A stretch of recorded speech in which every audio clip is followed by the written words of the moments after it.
देखिए,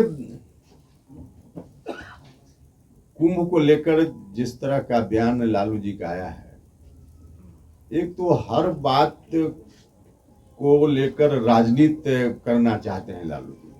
हर विषय राजनीति करने के लिए नहीं होता है। कुंभ तो करोड़ों लोगों की आस्था का केंद्र है।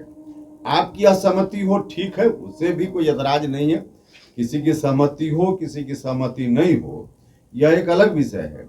लेकिन लालू जी इतने अनुभवी नेता और उनकी ओर से इस तरह का स्टेटमेंट, करोड़ों लोगों की आस्था को चोट पहुंचाने वाला स्टेटमेंट उनका है। यह स्टेटमेंट उनको कतई नहीं देना चाहिए।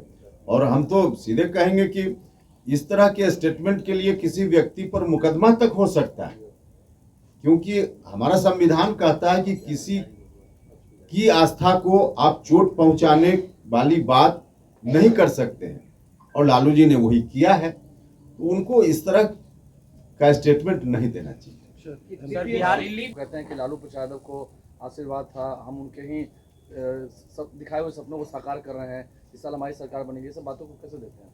देखिए, लालू यादव जी को आशीर्वाद कर्पूरी जी का था, यह बात बिल्कुल सही है। लेकिन उस आशीर्वाद के नाम पर जनता से ली गई ताकत का दुरुपयोग लालू जी ने जितना किया, इसकी अपेक्षा बिहार की जनता को लालू जी से नहीं थी।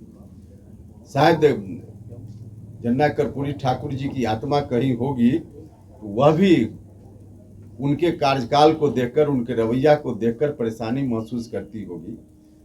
उनको ताकत जनता ने इसलिए दी थी कि करेंगे, जन्ना कर्पूरी ठाकुर जी के विचारों को आगे बढ़ाएंगे, उनके सपना को साकार करने की दिशा में उस ताकत का इस्तेमाल करेंगे। लेकिन किया क्या, सब लोगों के सामने है।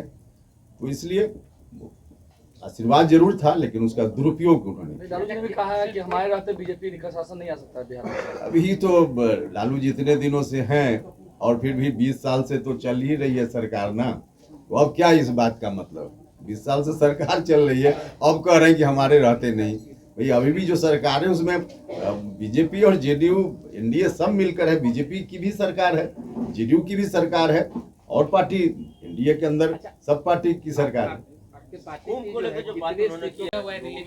देखिए, लालू जी ने भी कहा है कब, तो सीधे उन्होंने आरोपित कर दिया।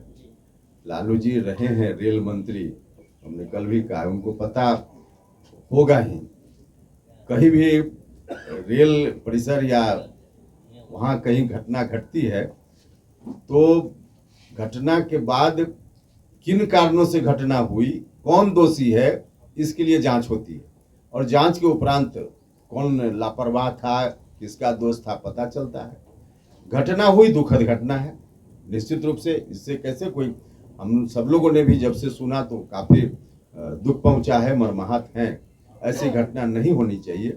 लेकिन किस कारण से घटना हुई, बाहर बैठ करके कोई आदमी कैसे उसके बारे में बता सकता है कि अमुक कारण से घटना हुई। अब घटना किस कारण से हुई तो जांच के बाद रेलवे के लोग बताएंगे। अच्छा सर, चुनावी वर्ष है, आप लोगों की एयरपोर्ट है, उसका क्या जैसे कि मतलब? पटना एयरपोर्ट हो गया, पटना बनने और बाकी जगह एयरपोर्ट बनने का मतलब पटना बंद हो जाएगा, ऐसा थोड़े है। ये क्या मतलब हुआ?